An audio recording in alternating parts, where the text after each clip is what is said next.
Veľa ľudí pri zakladaní trávniku robí tú chybu, že ho zakladajú v podstate do obyčajnej ornice.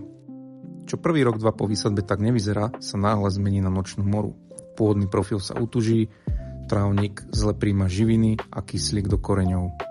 No a potom sa snažíme odstrániť následky a nie príčinu drahými postrekmi, hnojivami a pracnými zásahmi do trávniku.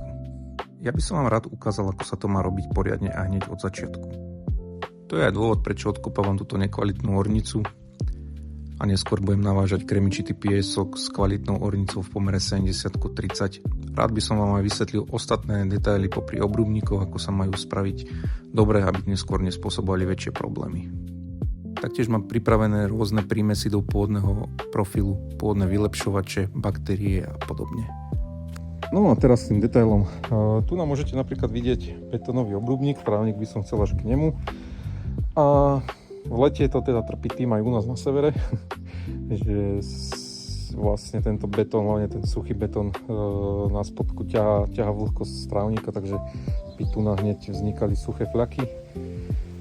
Takže som si to odkopal až na ten základový betón. Trošku zárovnám flexom, nech to nie je také kostrvaté kadiaké.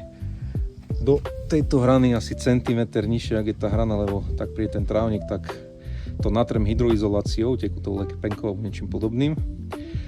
A následne takto dám mopovú fóliu, tiež zhruba tie 2 cm od kraju.